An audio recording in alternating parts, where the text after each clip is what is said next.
உங்களுக்கு தெரியுமா கர்ணனுக்கு முன்னாடி கர்ணனோட கவச குண்டலத்தை யார் வச்சுருந்தாங்கன்னு?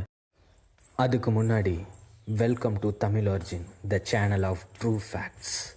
சூரிய தேவரோட மிகப்பெரிய பக்தனான அசுரன் தம்போத்பவ. இவர் கடுமையான தவம் இருந்து சூரிய தேவர்கிட்ட சாகாவரம் கேட்கிறாரு. சாகாவரத்துக்கு பதிலாக 1000 கவசத்தால் சேர்ந்த ஒரு கவசத்தை வரமா அளிக்கிறாரு தம்போத்பவாக்கு. அதாவது ஒரு கவசத்தை அழிக்கிறதுக்கு ஒருவன் 1000 ஆண்டு தவம் இருந்து சண்டையிடணும்.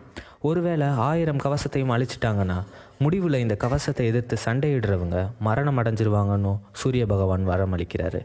இந்த கவசத்தோட சக்தி இருக்கிறது தாங்க அசுரன் தம்போத்பவா ரொம்ப கொடுமை மற்றும் அராஜகம் பண்ணிட்டு வந்திருக்கிறாரு.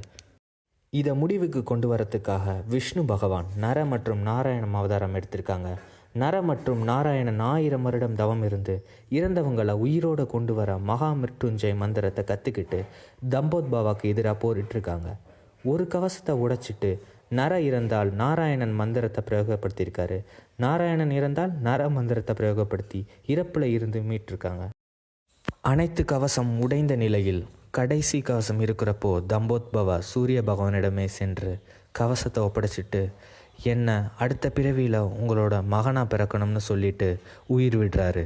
அதே தம்போத்பவா தான் மகாபாரத யுகத்தில் கர்ணனாக பிறந்து கிருஷ்ணன் மற்றும் அர்ஜுனனுக்கு எதிராக போரில் ஈடுபடுறாரு. உங்களுக்கு இந்த வீடியோ பிடிச்சிருந்தா மறக்காமல் நம்ம சேனலை சப்ஸ்கிரைப் பண்ணுங்கள். தேங்க்யூ.